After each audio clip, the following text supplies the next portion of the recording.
Welcome to the podcast From Stress to Success Blueprint. I am your host, Lolita Guarin, and today is 130th episode, and we are continue talking about burnout. So in the previous episodes, I was talking about what is a burnout, what are the symptoms, what are the stages, and I think it's very important to start tackling this. But first, you need to assess main things that has to do with where you are right now. So I would say, obviously, I can talk for hours about burnout and stress, but let's just touch base on three the most important things that you need to start when you are working with burnout and stress in general. So, number one, you need to know that you need to start taking care of yourself.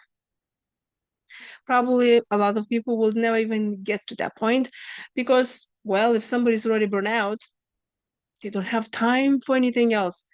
And I get it. I have quite a few clients coming to me and they say, I want you to fix my stress and my burnout, but I don't have no time to deal with that. It's like giving them a simple button to push and then whoops, and everything is done. No, it doesn't work that way. But still, you need to start from awareness that you would like to be on this journey towards, well, making your life more happy, more healthy, more enjoyable, and less burnout and have more energy by the end of the day. And understanding that everything really starts with you. It's not from the outside world. It's not. And I know there's this excuses of, well, no, you don't get it. You don't have kids. I have kids, they took all my time away. Or he wouldn't let me do this, or she wouldn't let me do this. Um, Seriously, just look how much time do you spend on TV or you're just kind of like playing on your phone. And if you don't know how long you waste your, how much of time do you waste during the day, you just go into your phone and just there's an app for that. It tells you how many hours you spend on each particular app on your phone. You will be surprised to see how much time you waste. And I get it. You need to have a break. Definitely, I advocate that as well. But if you spend 3 hours of watching YouTube or Instagram, I don't think that's a break anymore. That becomes wasting your time. Or sitting on your sofa and watching three episodes of something, maybe one episode could be enough, and then you can do something else with that hour. So somebody who says they don't have time is an excuse. It is an excuse. It is. And if you disagree, leave me a comment below. Okay, so that's the number one thing. When you realize that you need to change and you are ready to change, and you find time to do that change, and you want to invest in yourself because you do understand that everything depends on you and your health and how well you will show up for yourself, and the more energy you will have for yourself and others, the more your family will be happy, the more your business will thrive. And obviously, that will just ripple away, showing other people in your life that they should take care of themselves too. And you'll be happier and healthier person, isn't it? So that's the number one thing when you're ready really to tackle that burnout and stress. That's very important because no tips and tricks will help you. Nobody will help you if you're really not gonna, well, really do that. So you need to start with that action step. Okay, so then you're like, okay, fine, I found that hour. Now I'm ready to do this stress management tackling thing. What am I gonna do now? Uh, I recommend my clients always make a diary every day. How much time do they spend on some things? And then obviously evaluate and say, okay, do I still want to have three episodes of whatever show I'm watching? Or can I do only two or one? You really look through all of those things that you do and question yourself, do you really need to do them? But also could be some things on there that you're like, well, they need to be done, like laundry, for example, but who else gonna do it? then maybe you need to, think about delegation. And I already have an episode about delegation, but I'm sure I will visit this when we will talk more about stress management, burnout, and tips and all of those. So basically, for now, I'm just asking you to make a list of things that you do every day and write it down. How much time do you spend? And then you ask yourself, can you stop doing that altogether? Can you change it? Can you ask for help? Can you delegate? Um, and just kind of have an overlook of the things that maybe you can change. That is already very good start because you need to start somewhere and knowing where you are. You cannot go there if you don't know where you are to begin with, isn't it? Like you're in a car and the GPS says, well, you need to turn left.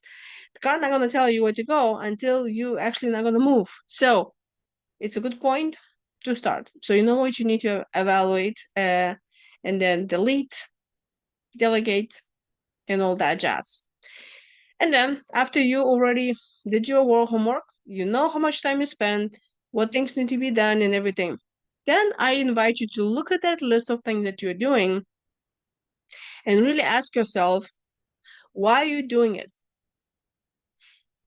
You would be surprised how many things on our list that we continuously do maybe came from somebody else's goals and values. For example, let's say your spouse, your friend, whoever likes to go for a run, and they tell you that it's very important to exercise. And you made this deal of, yeah, a year ago, we were going and running in the mornings, and that was great. And they still may be enjoying it.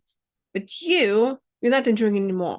It's like, well, it used to be, but now I'm not because I changed my job and now I have to wake up earlier and it's difficult for me to put it up and, fit all together. But, that's another thing that I would rather sleep in and whatever.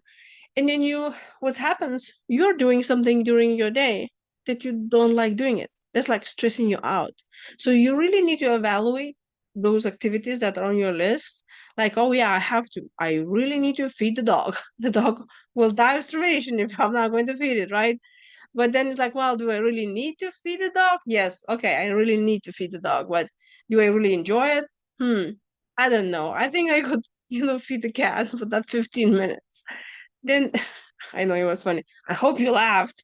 Um, so reevaluate because maybe there's some things that you think that you need to do.